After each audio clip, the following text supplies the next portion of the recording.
Salut à toutes et à toutes, bienvenue dans ce nouvel épisode de ma série très égocentrique mais très demandée, Journal de bord. Aujourd'hui, je vais vous parler de mon histoire et de ma relation avec le sport. Alors, il faut savoir que j'ai jamais été quelqu'un de très sportif. J'ai fait du judo pendant quelque chose comme 4-5 ans, c'était mes parents qui m'avaient inscrite. Alors, j'étais pas spécialement mauvaise, mais dès que j'ai eu l'occasion d'arrêter, je l'ai fait.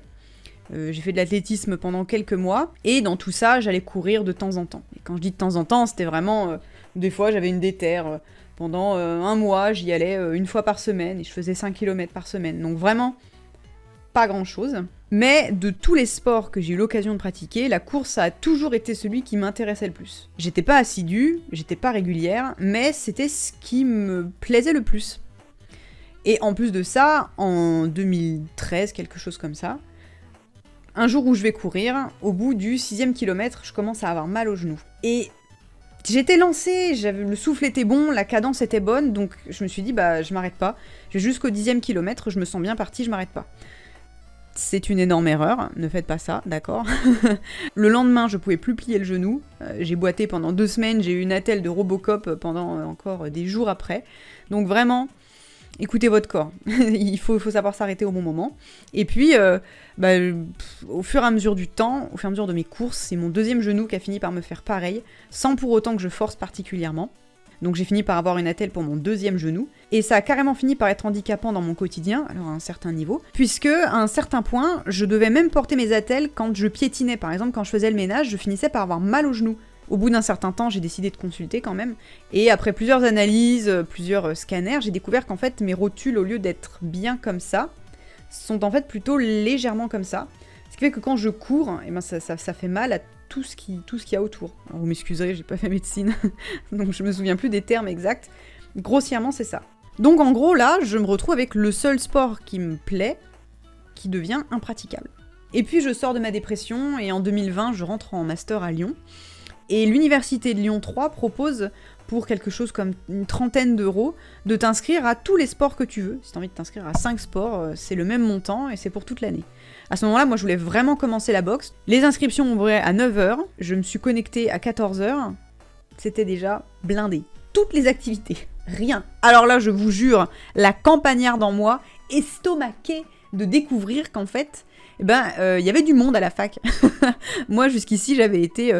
plutôt dans des petites facs. En plus, voilà, vraiment, comme dit, je viens de la campagne. Donc, la foule, pour moi, ça n'existe pas.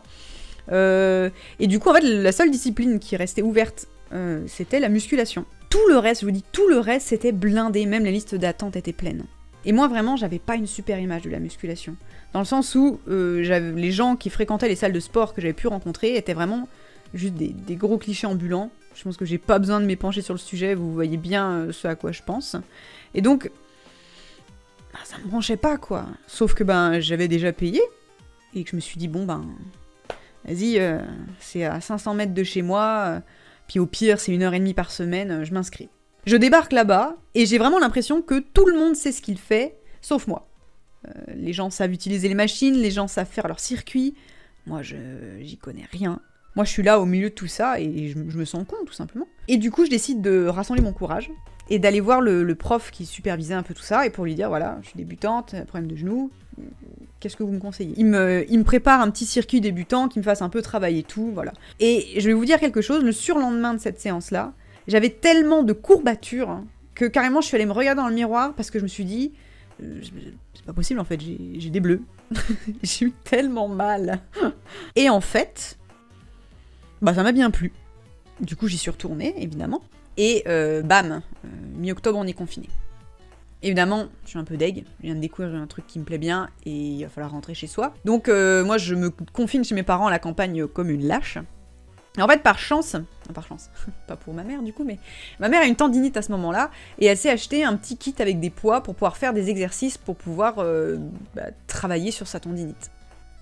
Et comme moi je suis vraiment une débutante en musculation, les poids qu'elle a, ça me suffit amplement pour faire les exercices que le prof m'a confectionné entre guillemets. Et un jour, je décide de repartir courir comme ça. Et évidemment, au bout d'1,5 km, j'ai mal au genou. Mais je me dis, je vais y aller progressivement. Et en fait, assez rapidement, je me rends compte que si je respecte bien mon entraînement de renforcement musculaire, je peux courir un peu plus loin. Donc en fait, tout simplement, si je muscle bien toutes les parties autour de mon genou et mes jambes, j'ai moins mal aux genoux quand je cours et ça me permet d'aller plus loin. Alors pour vous, c'est une évidence, vous êtes en train de vous dire, oui. Sauf que pour moi, à l'époque, vraiment, je viens de découvrir l'électricité et l'eau chaude. C'est une révolution. Si je suis rigoureuse dans mes exercices, je peux retourner courir. Et ce qui va vraiment être le déclic chez moi, je parle vraiment de quelqu'un qui faisait très très peu de sport, ce sont les défis Nike. Alors moi je cours avec l'application Nike depuis toujours. Je la trouve vraiment très bien. Je sais que le réseau social de tous les sportifs c'est Strava, et je l'utilise aussi un peu à contre-cœur, mais très sincèrement je préférerais que ce soit l'application Nike parce que je la trouve tellement bien. Et en particulier en tout cas ces défis-là, qui m'ont vraiment personnellement beaucoup motivée et qui continuent de me motiver encore aujourd'hui. L'appli proposait un défi, c'était 15 km en une semaine. Et j'ai vraiment accepté le défi en me disant, de toute façon, je me connais, je le ferai pas.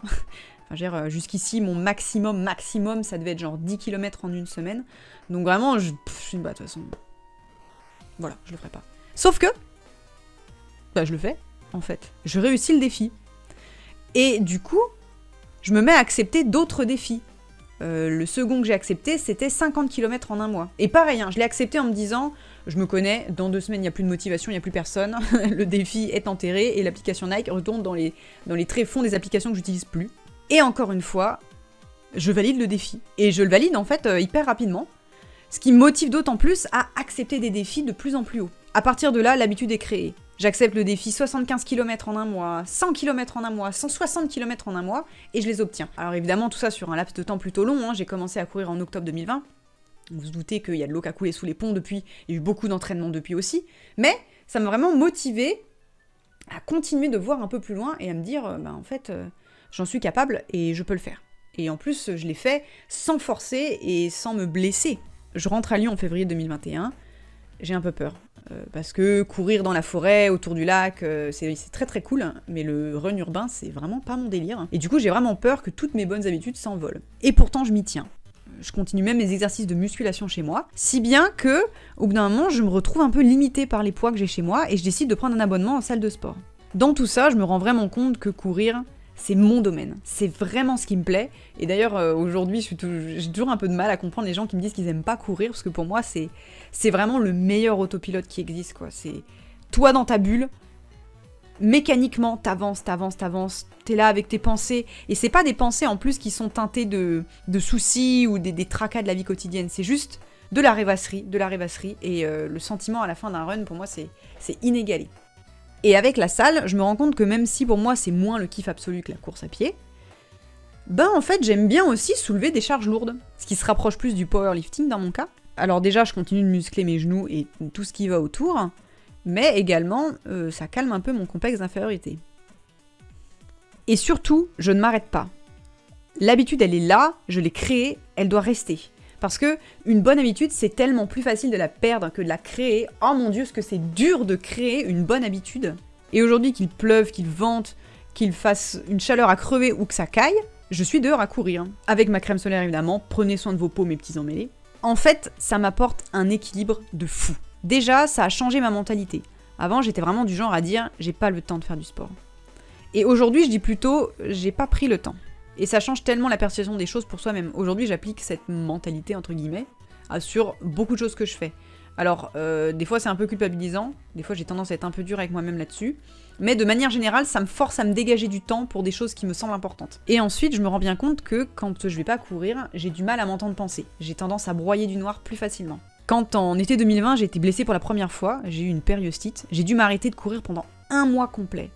J'étais au bout de ma vie. Ça m'a semblé être une éternité. Je crois vraiment que la course et le sport m'aident à canaliser mon trop-plein émotionnel. Vu que je l'évacue, et je dirais à plus forte raison avec le running, j'ai moins l'occasion de ressasser tout ça. Parce que moi, je suis vraiment du genre à tourner en boucle sur un événement comme un disque rayé. Au-delà de ça, et pour quelqu'un comme moi qui a été dépressive à tendance suicidaire pendant des années, ça me permet d'avoir des objectifs à moyen et long terme. Quand j'ai commencé à courir, mon objectif c'était 50 km en un mois. Puis c'était 100 km, et ainsi de suite. Et du coup, ça me fixe des objectifs quand même sur les mois à venir. Et après, au-delà de ça, je me suis dit, vas-y, En 2021, je cours un semi-marathon, et en 2023, je cours un marathon. J'ai déjà couru un semi-marathon, aujourd'hui je suis en plein entraînement marathon, et après, encore plus loin, je me dis, ce qui me botte le plus en fait, c'est le trail. Et ce qui me passionne le plus aujourd'hui à regarder en tout cas, c'est de l'ultra-trail. Alors évidemment, dans le cas de l'ultra-trail, c'est des objectifs très long terme parce qu'il y a besoin d'une préparation physique énorme. En fait, l'ultra-trail, on parle de courses d'au moins 80 km ou une dizaine d'heures de running avec un fort dénivelé. C'est un petit peu un truc de zinzin, mais je trouve que ça a l'air ouf et c'est ce qui me botte actuellement. Voilà, mon objectif, c'est de réussir à faire des trucs de zinzin comme ça. Pour moi, d'avoir une vision sur le aussi long terme comme ça, c'est hyper important. J'ai passé des années en étant persuadée que je passerais pas la barre des 25 ans. Et aujourd'hui, je m'imagine vieillir, et je me vois avoir des objectifs loin des trucs, il va falloir que je bosse de ouf pour y arriver. Mais c'est hyper motivant et ça me fait rêver. Le sport m'a tellement aidé dans ma guérison, ça m'a tellement apporté une stabilité que je peux que le recommander. Je sais que quand on est dedans, quand on est dans la maladie, c'est très très difficile. Et je pense qu'il faut pas se culpabiliser pour ça.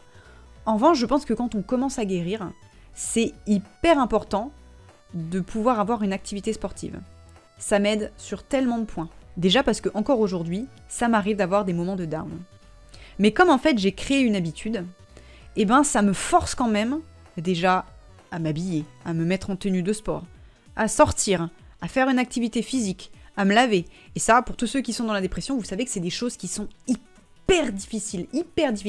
Mais l'habitude, elle est là. Et en plus, même quand je suis dans ces moments où je vais pas bien, je me dis, mais vas-y, si je vais pas aujourd'hui, je sais que j'irai pas demain. Et si j'y vais pas demain, j'irai pas après-demain. Et je vais perdre mon habitude que j'ai si durement créée. Et vraiment me dire que si je le fais pas, je vais ruiner des mois de travail.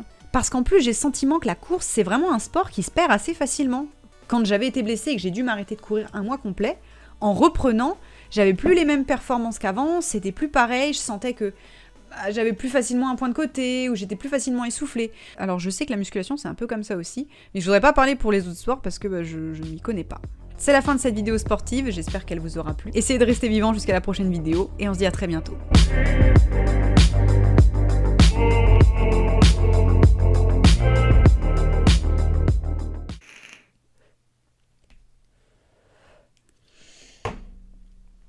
C'est pas bien.